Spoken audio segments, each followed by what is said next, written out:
Praise Lord. Okay, आवाज येतो माझा? क्लिअर येतो ब्रदर. देवाच्या नावाला धन्यवाद असो की परमेश्वराने पुन्हा एकदा आपण सर्वांच्यात उभा राहून इथं येऊन त्याचं वचन सांगण्यासाठी अद्भुत रीतीची संधी दिली. त्याबद्दल मी परमेश्वराच्या नावाला धन्यवाद देतो. आणि खरोखर परमेश्वराच्या नावाला मान महिमा गौरव आता आणि सदा सर्व काळ असो. या समयी आपण मीटिंगकडे जात असताना आपण शांत राहू, आपले नेत्र बंद करू आणि 2 शब्दाची प्रार्थना करू.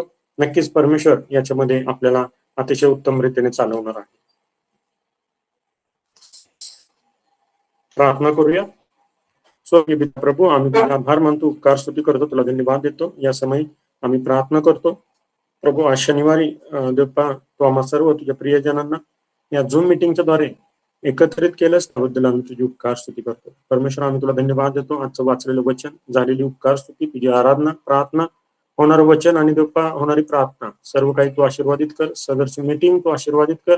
आम्ही सर्वजण तुझ्या आशीर्वादाने ओतपोत भरून यातून जावं यासाठी तू आम्हाला साहाय्याने मदत. परमेश्वरा, तू आज आमच्याशी काय बोलू इच्छितो यासाठी आमचं अंतकरण आम्ही प्रिपेअर करत आहोत. प्रत्येकाचं अंतकरण प्रिपेअर कर परमेश्वरा. ऐकणाऱ्यांचे आत्मिक नेत्र, ऐकणाऱ्यांचे पाहणाऱ्यांचे आत्मिक नेत्र, आत्मिक कान तू उघड परमेश्वरा, की जेणेकरून आज तू आमच्याशी काय बोलू इच्छितो हे प्रत्येकाला समजावं. यासाठी लागणारं तुझं प्रगटीकरण आणि तुझं सामर्थ्य तू आम्हा प्रत्येकाला पुरव अशी मी तुझ्याकडे विनंती करतो. हो प्रभू, ही सर्व मीटिंग आम्ही तुझ्या हातामध्ये देतो. आम्ही तुझ्या स्वाधीन होतो परमेश्वरा. सर्व काही तुझ्या इच्छेप्रमाणे कर प्रभू येशूच्या नावात, आमेन.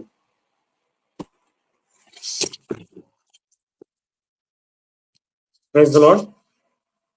येस, देवाच्या नावाला पुन्हा एकदा धन्यवाद असतो की परमेश्वराने आपण सर्वांना इथे एकत्रित केलं आणि त्याच्या वचनातून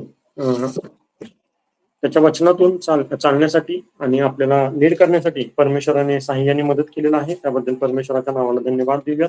आणि आपल्या संदेशाला आपण सुरू करत असताना आज जो आपण शास्त्रभाग वाचलेला आहे आणि आजचा जो आपला विषय आहे तो विषय आहे की योग्य वेळ.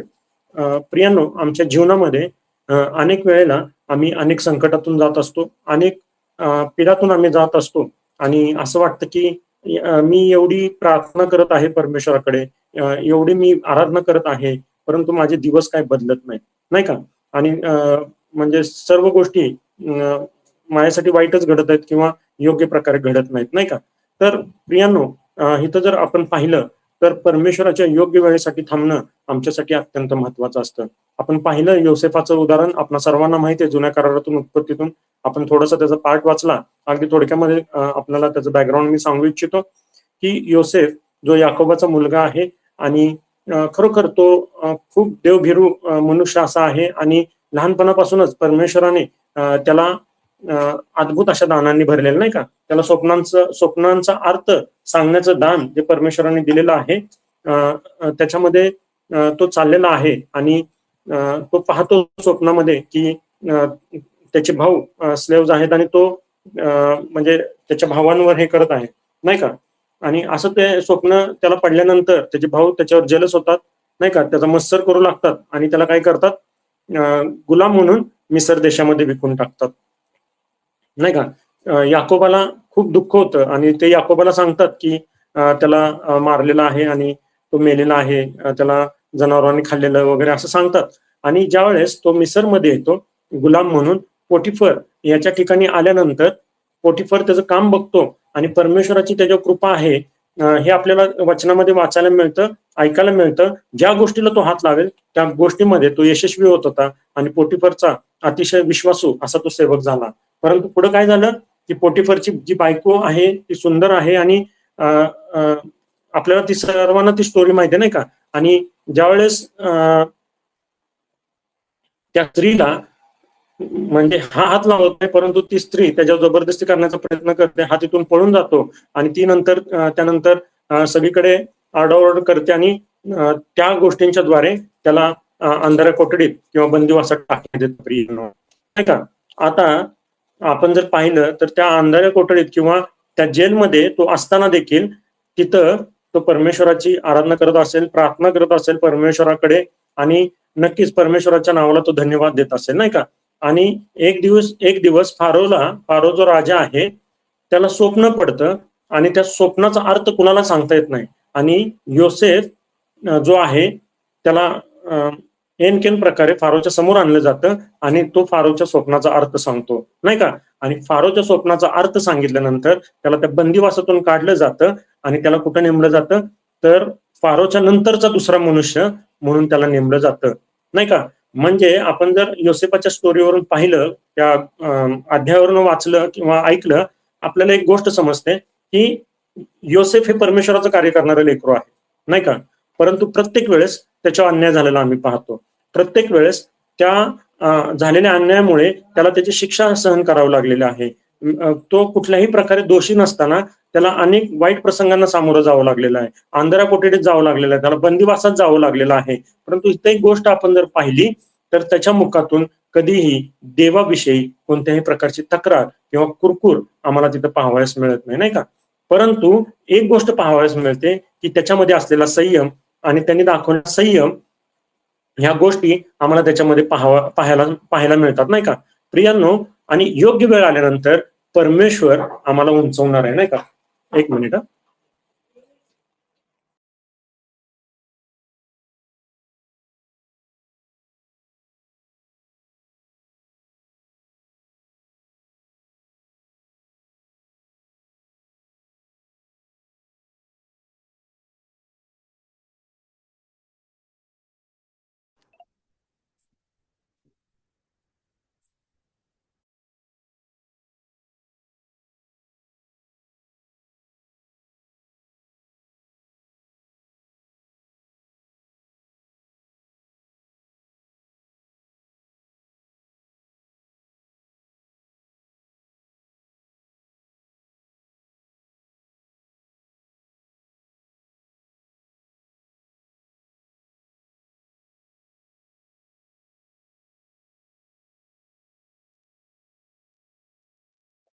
Extremely sorry.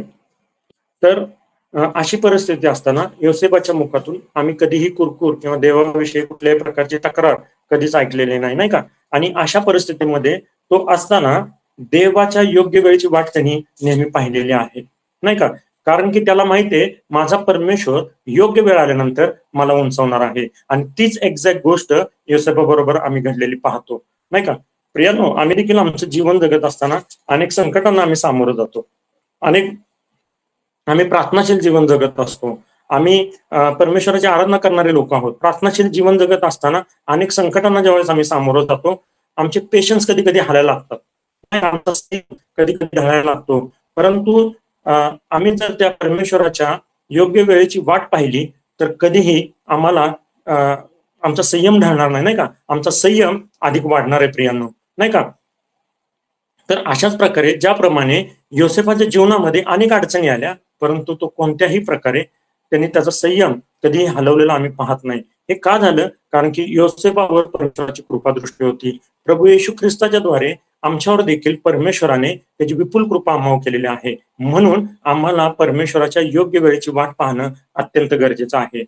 बऱ्याच वेळा आमच्या जीवनामध्ये असं होतं की आमचं मन उतावळं असतं, आम्ही उतावळापणा करतो, नाही का. एखाद्या गोष्टीसाठी आम्ही प्रार्थना करत असतो, परंतु ती गोष्ट आम्हाला त्या प्रार्थनेच्या द्वारे प्राप्त होत नाही. मग आमचा संयम सुटू लागतो, नाही का, आमचा धीर सुटू लागतो.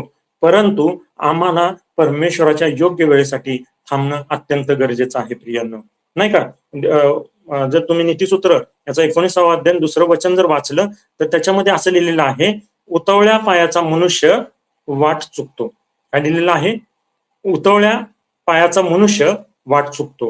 म्हणजे ज्या वेळेस आम्ही उतावळापणा करतो, परमेश्वराच्या योग्य वेळेची आम्ही वाट पाहत नाही, नाही का, तर आमच्याकडून चुकीचं पाऊल पडण्याची शक्यता अधिक आणि अधिक बळवते प्रियांनो.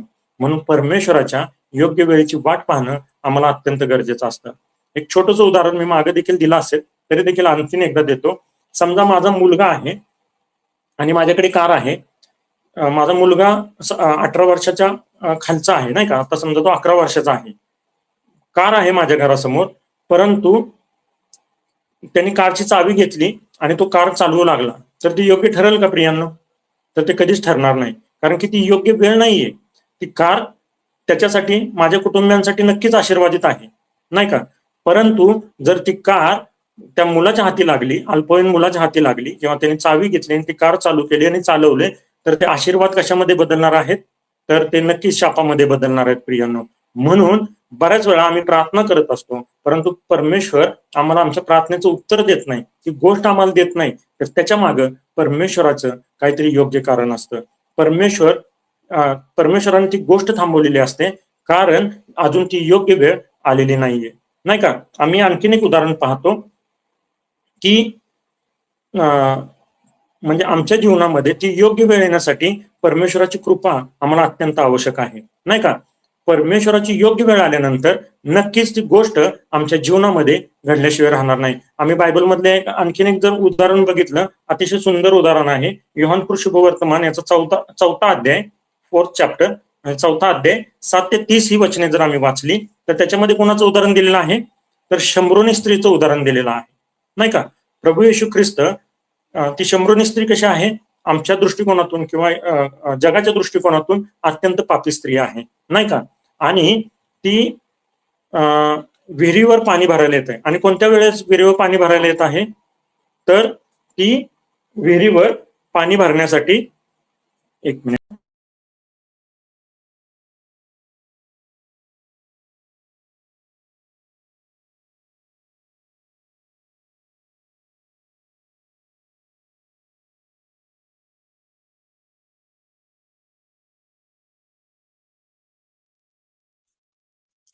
ती विहिरीवर जेव्हा पाणी भरायला येते त्यावेळेस काय होतं? म्हणजे ऊन असतं, आणि शक्यतो दुपारचं ऊन शंभरोनामध्ये अत्यंत तीव्र असतं. ती दुपारच्या वेळेस काय येते? कारण की कोणी तिला टोमणे मारू नयेत, कोणाचे बोलणे तिला ऐकू लागू नयेत, म्हणून ती दुपारच्या वेळेस विहिरीवर पाणी भरायला येत असते. आणि हीच योग्य वेळ परमेश्वराने तिच्यासाठी राखून ठेवलेली आहे प्रियांनो. आणि त्याच वेळेस प्रभू येशू ख्रिस्ताचा आणि त्या शंभरोनी स्त्रीचा एन्काउंटर झालेला आम्ही पाहतो, नाही का? प्रभू येशू ख्रिस्त तहानलेला आहे, तो भुकेलेला आहे, आणि तो त्या परिस्थितीमध्ये त्या विहिरीवर बसलेला आहे, आणि ती शंभरोनी स्त्री नेमकी त्याच वेळेस त्या विहिरीवर आलेली आहे. ती अत्यंत योग्य वेळी त्या ठिकाणी पोहोचलेली आहे, नाही का? आणि ज्या वेळेस प्रभू येशू ख्रिस्ताबरोबर तिचा एन्काउंटर होतो, तिचं जीवन बदलतं प्रियांनो, नाही का? ती जी पाप करणारी स्त्री होती, तिचं परिवर्तन झालेलं आहे आणि ती सुवार्थिक झालेली आहे, नाही का? ज्यावेळेस तिला कळतं की जिवंत पाणी देणारा कोण आहे, मसीहा म्हणजे ख्रिस्त म्हणजे तारणारा आज मला भेटलेला आहे, नाही का? त्याच्याबरोबर आज माझा एन्काउंटर झालेला आहे. आणि अशा समयी ज्या वेळेस प्रभू येशू ख्रिस्ताची आणि तिची भेट होते, प्रभू येशू ख्रिस्त जीवनाचं वचन तिला देतो, जिवंत पाणी जेव्हा तिला देतो, तिचं जे काही जगिक गोष्टी आहेत, तिचा हंडा जो आहे, नाही का, जगिक गोष्टी, जगिक पाणी म्हणू शकतो, किंवा जगिक पाणी साठवण्याचं एक साधन आहे, ती ते फेकून देते आणि ती कुठं जाते? ती तिच्या गावामध्ये जाते आणि प्रभू येशू ख्रिस्ताबद्दल ती सुवार्थ सांगते. म्हणजे जी स्त्री तोंड लपवून अगदी उन्हाच्या वेळेस, दुपारच्या वेळेस विहिरीवर पाणी भरण्यासाठी येत होती, तीच व्यक्ती आज कोणत्याही प्रकारे तिच्यामध्ये ती दोष भावना राहिलेली नाही, की ती शर्मेची भावना राहिलेली नाहीये. तिने हंडा टाकला आणि ती पहिल्यांदा कुठे गेली? गावामध्ये गेली, आणि तिने प्रभू येशू ख्रिस्ताचं नाव गाजवलेलं आहे, उंचवलेलं आहे, त्याची सुवार्थ लोकांना सांगितलेली आहे. आणि तिने सांगितल्यामुळे काय झालेलं आहे? अनेक लोक प्रभू येशू ख्रिस्ताकडे आलेले आहेत. पहा, परमेश्वराची योग्य वेळ जर आम्ही पाहिली, आम्ही कोणत्याही परिस्थितीमध्ये असू द्या, परमेश्वर आमचं सर्व मागचं भरून काढतो प्रियांनो, नाही का? आमच्या सर्व मागच्या गोष्टी पुसून टाकतो आणि आम्हाला दुप्पट रीतीने आशीर्वादित करतो, नाही का? नक्कीच ह्या स्त्रीला सार्वकालिक जीवनाचा मोठा आशीर्वाद प्राप्त झालेला आहे, नाही का? जी स्त्री पापामध्ये होती, जी स्त्री चुकीच्या गोष्टींमध्ये होती, तिने काय केलेलं आहे? त्या सर्व गोष्टी सोडून दिलेल्या आहेत आणि ती सुवार्थिक झालेली आहे, इव्हॅन्जलिस्ट ती झालेली आहे. तिने जाऊन संबंध सृष्टीला, म्हणजे तिच्या दृष्टिकोनातून ते गाव एक प्रकारची सृष्टी आहे, संबंध सृष्टीला तिने काय केलेलं आहे? तर तिने सुवार्थेची घोषणा केलेली आहे. हे का झालेलं आहे? परमेश्वराची योग्य वेळेची वाट पाहणं अत्यंत गरजेचं आहे, नाही का? त्याचप्रमाणे आम्ही आणखीन एक उदाहरण पाहिलं पवित्र शास्त्रामध्ये, मार्क शुभवर्तमान याचा 10वा अध्याय 46 ते 52 हे वचन, आणि त्याच पद्धतीचं दुसऱ्या एका अध्यायामध्ये तेच वचन आहे. लूक शुभवर्तमान याचा 18वा अध्याय 35 ते 43 हे वचन आहे. आणि हे वचन कोणाविषयी आहे? तर आंधळा एक मनुष्य आहे आणि त्याचं नाव काय आहे? बार्तिमय असं त्याचं नाव आहे. आणि प्रभू येशू ख्रिस्त आणि त्याचे शिष्य एरियो जवळ आलेले आहेत आणि त्या वाटेने ते चाललेले आहेत. अनेक म्हणजे जे पास्टर्स आहेत किंवा अनेक जे देवाचे संदेष्टे आहेत त्यांच्या मुखातून मी एकदा ऐकलं होतं असं की प्रभू येशू ख्रिस्ताची त्या एरियोवरून जाण्याची ही शेवटची वेळ होती. त्यानंतर त्याला क्रुसावर लटकवणार होते, त्यानंतर त्याला क्रुसाव देणार होते आणि त्यानंतर तो पुन्हा कधीही त्या वाटेने जाणार नव्हता. परंतु बार्तिमय जो एरियो जवळ आहे, जो आंधळा आहे नाही का, तो काय करतो, त्याला समजतं, म्हणजे गोंधळ होतो सगळीकडे. तो विचारतो की काय आहे, तर त्यांना समजतं की प्रभू येशू ख्रिस्त या वाटेने चाललेला आहे. आणि मग तो काय करतो, प्रभूला जोरदार हाक मारतो. त्याची हाक ऐकू जात नाही म्हणून तो पुन्हा एकदा जोरदार हाक मारतो नाही का. आणि मग प्रभू त्याला काय करतो, पूर्णपणे बरं करतो. त्याचं सगळं आंधळपण आहे ते घालून टाकतो, त्याला नव्याने दृष्टी देतो आणि काय म्हणतो प्रभू येशू ख्रिस्त, जा, तुझ्या विश्वासाने तुला बरं केलेलं आहे. योग्य वेळेची आम्ही वाट पाहणं अत्यंत गरजेचं प्रियांनो नाही का. योग्य वेळ आल्यानंतर परमेश्वर आमच्या जीवनामध्ये अद्भुत कार्य केल्याशिवाय राहणार नाही. परंतु बऱ्याच वेळा आम्ही काय करतो, मागाशी मी सांगितल्याप्रमाणे उतावळापणा करण्याचा प्रयत्न करतो. उतावळापणा केल्यानंतर आम्ही मार्ग भटकू शकतो, आमचे पाय चुकीच्या मार्गाला जाऊ शकतात. आम्ही परमेश्वर आमच्यापासून कधी दूर जात नाही, परंतु स्वतःच आम्हीच परमेश्वरापासून दूर जाण्याचा प्रयत्न करतो नाही का. आमच्या मुखातून त्या योग्य वेळेची वाट न बघितल्यामुळे, तो संयम न बाळगल्यामुळे आमच्या मुखातून परमेश्वराविरुद्ध कुरकुर निघते प्रियांनो नाही का. म्हणून परमेश्वराच्या योग्य वेळेसाठी आम्हाला वाट पाहणं अत्यंत गरजेचं आहे. माझ्या जीवनामधली एक मी तुम्हाला साक्ष सांगतो. ह्या दिवाळीच्या हॉलिडेज मध्ये, सुट्टीमध्ये आम्ही एका ठिकाणी फिरायला निघालो होतो आणि फिरायला जात असताना आम्हाला खूप उशीर झाला. सातारमधून निघायला आम्हाला खूप उशीर झाला आणि आम्ही रत्नागिरी ह्या एरियात चाललो होतो, वेंगुर्ला ह्या एरियामध्ये फिरायला चाललो होतो दिवाळीच्या सुट्टीमध्ये. मी, माझी फॅमिली होती आणि आम्ही चाललो होतो. आणि माझ्या मिसेसचा भाऊ आहे, त्याची एक कार होती आणि माझी एक कार होती. आणि ज्या दिवशी आम्ही निघणार होतो, माझ्या गाडीच्या मागच्या शील्डवर किंवा काच आहे त्याच्यावर धूळ साठली होती. तर माझ्या मुलांनी असं ठरवलं होतं, आरोह माझ्या मुलाचं नाव आहे, की मी स्तोत्र पाठ करणार. तर त्यांनी बरेच स्तोत्र पाठ केले होते. स्तोत्र 1 पाठ केलं होतं, 23 पाठ केलं होतं, स्तोत्र 91 पाठ केलं होतं, 100 पाठ केलं होतं, 121, 126, 127 असे त्यांनी स्तोत्र अगदी त्याचे तोंडपाठ होते. आणि काय माहिती, त्या दिवशी त्याला माहित होतं की आपल्याला आज फिरायला जायचंय. आणि तो उठला सकाळी, आम्ही सगळं गाडीमध्ये सामान ठेवत होतो आणि आम्ही सामान ठेवत असताना त्याला काय वाटलं काय माहिती, त्याने गाडीच्या मागं स्तोत्रसंहिता 121 मधलं वचन लिहिलं, इंग्लिशमध्ये लिहिलं नाही का, की परमेश्वर तुमचे येणे जाणे आतापासून सदा सर्व काळ सुरक्षित करो. हे वचन मी नेहमी प्रवासाला जात असताना हीच प्रार्थना करतो की परमेश्वर तू आमचे येणे जाणे आतापासून सदा सर्व काळ सुरक्षित कर. आणि केलेलं आहेस त्याबद्दल परमेश्वरा आम्ही तुला धन्यवाद देतो. आणि आम्हाला अगदी इथून निघायला साताऱ्यातून संध्याकाळचे 5 वाजले. कराडमध्ये आम्हाला जवळजवळ 2.5 तासाचं ट्रॅफिक लागलं. 5 ते आमचे 7:30 कराडमधून पुढे निघायला झाले. आणि मग आम्ही कोल्हापूरमध्ये पोहोचलो रात्री 9 वाजता, जेवलो आणि 10 वाजता पुन्हा आमचा प्रवास चालू झाला नाही का. आम्हाला असं वाटलं की आम्ही 12-1 वाजेपर्यंत पोहोचू, परंतु तो घाटाचा रस्ता होता आणि खूप अवघड असा रस्ता होता, रात्रीचा समय होता आणि आम्ही चाललो होतो. एका ठिकाणी गेल्यानंतर आम्हाला काही म्हणजे रात्रीचे जवळजवळ 12-1च्या 1-1:30 वाजला असेल आणि काहीतरी त्यांचा सण होता. आणि काही मुलांनी आम्हाला रस्त्यात अडवलं नाही का. आणि रस्त्यात अडवल्यानंतर आम्ही काही त्यांना हे केलं नाही, आम्ही त्यांना गाडी अशी मारून बाजूने त्यांच्या निघून गेलो. पुढं असं झालं, परत पुढे गेलो, 1 तासाचा आमचा रस्ता आम्ही ट्रॅव्हलिंग केलं आणि पुढे गेलो तर एका ठिकाणी 2 मुलं गाडीवरून पडले होते. ऑलरेडी आम्ही आधीचा प्रसंग घडला, थोडंसं आम्हाला माझी फॅमिली माझ्याबरोबर होती, त्यामुळे थोडंसं भीती वाटली मला की आपल्याला आता रात्रीच अडवतात की काय. आणि तो खरंच भीतीदायक असा प्रवास होता. आम्ही प्रभूचं नाव घेतलं, प्रार्थना केल्याने आम्ही आमच्या पुढच्या प्रवासाला निघालो. पुढे गेल्यानंतर 2 तरुण त्यांच्या 2 व्हीलरवरनं खाली पडले होते आणि एक तार आमच्या गाडीला आडवी अशी आली होती.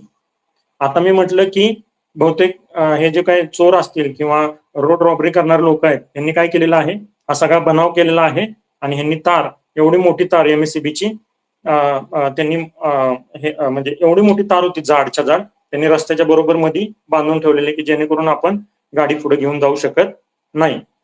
आणि आम्ही जरा जवळ गेलो तर बघितलं तर त्या मुलांच्या तोंडातून रक्त वगैरे येत होतं. मग जरा आम्हाला दिलासा आला की हे काही बनाव दिसत नाही, हे काहीतरी रिअल घडलेलं आहे. आणि मग ती तार आता काढायची कशी किंवा काय करायचं, तेवढं ते मुलं गाडीवरून उठले, त्यांनीच ती तार त्यांच्या गाडीतून काढली, ती तार वर गेली आणि आम्ही बघितलं पलीकडे उजव्या हाताला तर काही लोक त्या खड्ड्यातून लाईट मारत होते वर. पुन्हा एकदा आम्हाला धाकधूक लागली की खड्ड्यात काही चोर लपून बसलीत की काय, नाही का. आणि असं असताना आता काय करायचं, तर परमेश्वराचं नाव आमच्या मुखामध्ये होतं. रात्रीचे 2-2:30 वाजले होते. माझ्या मागं माझ्या मेव्हण्याची गाडी होती, माझी गाडी पुढे होती आणि मग बाकीचे लोक गोळा व्हायला लागले. मग आम्हाला धीर आला, नाही का.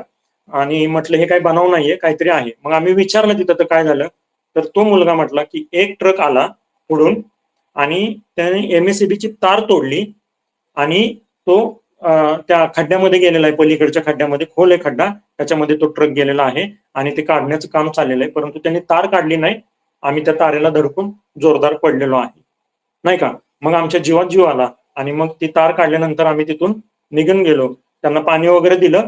अभिषेक माझ्या मेहुणाचं नाव आहे, त्यांनी मागच्या गाडीने त्यांना पाणी वगैरे दिलं त्या मुलांना आणि आम्ही पुढे गेलो प्रियांनो, आणि अत्यंत सुरक्षितरित्या गेलो. प्रियांनो, मला ह्याच्यातून सांगायचं काय आहे की आम्ही जर 5 मिनिटं पुढे असतो काय, तर कदाचित तो ट्रक आमच्या अंगावाला असता किंवा ती तार, तो ऍक्सिडेंट भयानक होता कारण की त्यांनी सगळे ते एमएससीबीचे तार घेऊन गेला होता. ती तार आमच्या गाडीवर पडू शकत होती किंवा तो ट्रक आमच्या गाडीच्या पुढे येऊ शकत होता. अशा भयानक, म्हणजे आपण विचार करू शकत नाही अशा गोष्टी आमच्या बरोबर घडल्या असत्या. परंतु ज्या वेळेस माझ्या मुलाने, मग मला त्या गोष्टीची आठवण झाली 5 मिनिटांनी नंतर पुढे गाडी काढल्यानंतर, की मुलाने गाडीच्या मागे स्तोत्रातलं वचन लिहिलं होतं. कधीच लिहित नाही तो, त्याच वेळेस कसं लिहिलं, इंग्लिशमध्ये लिहिलं होतं, नाही का, की परमेश्वर तुमचे येणे जाणे आतापासून सदा सर्व काळ सुरक्षित करो, असं ह्याचं इंग्लिश ट्रान्सलेशन त्याने लिहिलं होतं. आणि अगदी योग्य वेळेला परमेश्वराने आम्हाला योग्य वेळी ठेवलं, नाही का. म्हणजे त्या मुलांना देखील आम्हाला पाणी पाजता आलं, मदत करता आलं, आमच्या कुठल्याही प्रकारचा अपघाताचा क्षण आला नाही किंवा कुठल्याही गोष्टी चुकीच्या आमच्या बरोबर घडल्या नाही. अगदी योग्य वेळेला योग्य ठिकाणी परमेश्वराने आम्हाला ठेवलेलं, आम्हाला त्या गोष्टीचा खूप मोठा अनुभव आला. म्हणून परमेश्वराच्या योग्य वेळेची वाट पाहणं आम्हाला अत्यंत गरजेचं आहे. बऱ्याच वेळेला मगाशी सांगितल्याप्रमाणे बऱ्याच वेळेला हे जीवन जगत असताना आमच्या जीवनामध्ये अनेक वेळा संकट, अडचणी, दुःख, क्लेश, भयानक प्रकारच्या परीक्षेतून आम्ही जात असतो. परंतु जर आम्ही संयमाने, धीराने जर त्या परिस्थितीमध्ये परमेश्वराची प्रार्थना, आराधना करत राहिलो, परमेश्वराला धन्यवाद देत राहिलो, तर परमेश्वर योग्य वेळेला योग्य ठिकाणी आम्हाला ठेवणार आहे आणि योग्य गोष्टी आमच्या जीवनामध्ये घडणार आहेत. ज्या पद्धतीने योसेफचं जीवन आम्ही पाहिलं, पहिला मुद्दा हा की त्याच्या जीवनामध्ये ज्यावेळेस योग्य वेळ आली, परमेश्वराने फारोच्या नंतरचा मनुष्य त्याला केला, त्याला उंचवलं, त्याला पंतप्रधान केलं त्या देशाचं, त्याच्या हातामध्ये खूप मोठ्या पॉवर्स दिल्या, नाही का. आणि काय म्हटलेलं आहे, मुजरा करा.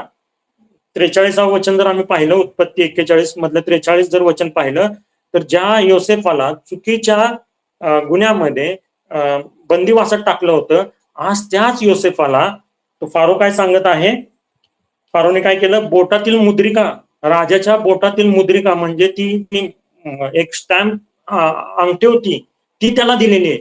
म्हणजे त्याला सर्वोच्च स्थान दिलेले योसेफ, फारो नंतर त्याला योसेफाला सर्वोच्च स्थान दिलेलं आहे. आणि त्याला तलम तागाची वस्त्रे नेवली आणि त्याच्या गळ्यात सोन्याची अंगठी घातली, आपल्या मागच्या रथात बसवले आणि मुजरा करा काय सांगितलं, असे त्याच्या पुढे ललकारत चालले. म्हणजे ज्या योसेफाला आज मिसर देशामध्ये एक गुन्हेगार म्हणून बघितलं गेलं होतं, एक खालच्या दर्जाचा व्यक्ती म्हणून बघितलं गेलं होतं, ज्याच्यावर भयानक असे आरोप करण्यात आले होते, त्या व्यक्तीला परमेश्वराने योग्य वेळ आल्यानंतर उंचवलेला आहे. जेवढं परमेश्वराला ह्या वाईट काळामध्ये, ह्या वाईट प्रसंगामध्ये, वाईट परिस्थितीमध्ये परमेश्वराला जेवढे आम्ही धन्यवाद देऊ ना, ती वेळ आम्ही वाया घालवत नाही, तर ते वेळेसाठी त्या गोष्टी आम्ही साठवत आहोत. कारण की ज्या वेळेस योग्य वेळ येईल परमेश्वर आम्हाला योग्य त्याचं प्रतिफळ देणार आहे. परंतु त्यावेळेस जर आम्ही कुरकुर केली, आम्ही रडत बसलो, परमेश्वराचं नाव मुखातून घेणं सोडून दिलं, प्रार्थना करणं सोडून दिलं, आम्ही त्याची उपकार स्तुती त्याला धन्यवाद देणं सोडून दिलं, तर नक्कीच तो वेळ काय होणार आहे, एक्सटेंड होणार आहे प्रियांनो. म्हणून योग्य वेळीच आम्हाला बोलणं अत्यंत गरजेचं आहे. मला ह्या संदेशातून एवढंच सांगायचं आहे की आपणापैकी कोण असा आहे का की ती व्यक्ती संकटामध्ये आहे, त्याच्या जीवनात कोणत्याही प्रकारच्या चांगल्या गोष्टी घडत नाहीत, वाईट दिवस सुरू आहेत, परीक्षेचा काळ सुरू आहे, तर त्यांनी कृपया करून खचू नये. आमचा परमेश्वर योग्य वेळ आल्यानंतर तुम्हाला असं उंचवणार आहे की जग तुमच्याकडे पाहून थक्क होणार आहे. अरे हाच ना तो, अरे हा तर किती संकटामध्ये होता, परंतु परमेश्वराने त्याला किती आशीर्वादित केलेलं आहे. कोणत्या परमेश्वराची तो आराधना करतो? मग त्यावेळेस आम्ही अगदी गर्वाने देवाच्या गौरवासाठी सांगू की मी माझ्या परमेश्वराची आराधना करतो, मी माझ्या जिवंत परमेश्वराची आराधना करतो. माझा प्रभू येशू ख्रिस्त जो वधस्तंभावर 2000 वर्षापूर्वी माझ्यासाठी मरण पावला, त्याला पुरलं, तो तिसऱ्या दिवशी मेलेल्यातून पुन्हा उठला, त्या जिवंत परमेश्वराची मी आराधना करणार माझं लेकरू आहे. तुम्ही देखील त्याची आराधना करा. तुम्हाला देखील तो उंचवेल, तुम्हाला देखील तो सार्वकालिक जीवन देईल, तुमचा देखील तो उद्धार करेल, तुम्हाला देखील तो तारण देईल, तुमच्यावर देखील तो प्रीती करतो. ज्या पद्धतीने माझ्यासारख्या पापी व्यक्तीवर त्यांनी प्रीती केलेली आहे, तुमच्यावर देखील तो प्रीती करेल. हे आमच्या जीवनातून त्या समोरच्या व्यक्तीला दिसणार आहे. आम्हाला त्या समोरच्या व्यक्तीला सांगण्यासाठी ती संधी परमेश्वर देणार आहे. आम्ही पाहिलं, शंभरोनी स्त्रीचं उदाहरण पाहिलं, आम्ही आंधळा बारतिमय त्याचं उदाहरण पाहिलं, अनेक उदाहरणं बायबलमध्ये, परंतु अगदी शॉर्ट मध्ये सांगायचं म्हणून हे उदाहरणं मी तुमच्या समोर ठेवलेले आहेत, नाही का, माझे साक्ष तुमच्या समोर ठेवलेले आहे. म्हणून प्रियांनो, कोणत्याही प्रसंगी खचून जाऊ नका, कोणत्याही प्रकारे निराश होऊ नका, कोणत्याही प्रकारे परमेश्वराचा हात सोडण्याचा प्रयत्न करू नका. परमेश्वर तुम्हाला कधी सोडणार नाही, पण तुम्ही कधीही परमेश्वराला सोडण्याचा प्रयत्न करू नका. जर तुम्ही तसं केलं असेल तर पुन्हा एकदा त्या परमेश्वराकडे वळा, पुन्हा एकदा अगदी पश्चातापी अंतकरणाने, नम्र अंतकरणाने, नम्र चित्ताने त्या परमेश्वराकडे वळा आणि त्या परमेश्वराला बिलगा, नाही का, त्याला सांगा की परमेश्वरा तुझ्या योग्य वेळेसाठी मी थांबायला तयार आहे. मला तो संयम पुरव, तुझ्या पवित्र आत्म्याच्या द्वारे ते सामर्थ्य मला पुरव, मला तो धीर पुरव, तो शील मला पुरव परमेश्वरा, की जेणेकरून तुझ्या योग्य वेळ येण्यासाठी मी थांबेन. आणि ज्या वेळेस ती योग्य वेळ येईल परमेश्वर आम्हाला उंचवल्याशिवाय राहणार नाही प्रियांनो, नाही का. मग आज जर आमच्या जीवनामध्ये ह्या गोष्टी असतील तर परमेश्वराकडे जाऊयात, नतमस्तक होऊयात, त्याच्या ठाई एक चित्त आपलं मन करूयात आणि त्या परमेश्वराला तो धीर आणि तो संयम आपण मागूयात. देवबाप करो वाचलेले सर्व वचन आपणा सर्वांसाठी आशीर्वादित करो, त्याच्या नावाला मान महिमा गौरव आता आणि सदा सर्व काळ असो. आपण प्रार्थना करूयात. स्वर्गीय पित्या प्रभू, आम्ही तुझे आभार मानतो, उपकार स्तुती करतो, तुला धन्यवाद देतो. या समय तुझं वचन सांगण्यासाठी लागणारं शक्ती सामर्थ्य पुरवलंस, त्याबद्दल आम्ही तुझे आभार मानतो. तुझ्या योग्य वेळेसाठी परमेश्वरा तू आम्हाला नेमलेला आहेस आणि ती योग्य वेळ आल्यानंतर नक्कीच आमच्या जीवनामध्ये तुझ्या आशीर्वादांची रेलचेल आम्ही पाहणार आहोत. परमेश्वरा, आम्हामध्ये अशा कोण असेल परमेश्वरा तर त्याला तो धीर दे, त्याला लागणारी शक्ती दे, ते पेशन्स त्याला दे परमेश्वरा, आणि जेणेकरून त्याला थांबण्यासाठी तुझं शक्ती सामर्थ्य पुरव, तुझ्या पवित्र आत्म्याच्या द्वारे त्याला मार्गदर्शन कर, अशा मी तुझ्याकडे विनंती करतो. परमेश्वरा, नक्कीच आजचा मेसेज तू आम्हा सर्वांसाठी आशीर्वादित केलेला आहेस हा विश्वास आम्ही बाळगतो. नक्कीच तुझ्या वचनातून आम्हाला अनेक गोष्टी शिकायला मिळतात परमेश्वरा, त्यासाठी देखील आम्ही तुझे आभार मानतो. ही प्रेयर मीटिंग तू अशीच आशीर्वादित ठेव, कंटिन्यू ठेव, आणि अधिकाने अधिक देवपा तुझं वचन अनेक लोकांपर्यंत पोहोचू दे. केवळ त्यांचं बाह्य जीवन नव्हे तर त्यांचं आत्मिक जीवन, आंतरिक जीवन, आतून त्यांच्या जीवनामध्ये बदल व्हावा, यासाठी तू प्रत्येकाला साह्याने मदत कर, अशा मी तुझ्याकडे विनंती करतो. तुला धन्यवाद देतो, मान महिमा गौरव देतो. सर्व काही तुझ्या इच्छेप्रमाणे कर, प्रभू येशूच्या नावात. Amen, amen. Praise the Lord. Thank you so much. Over to Kunal दादा.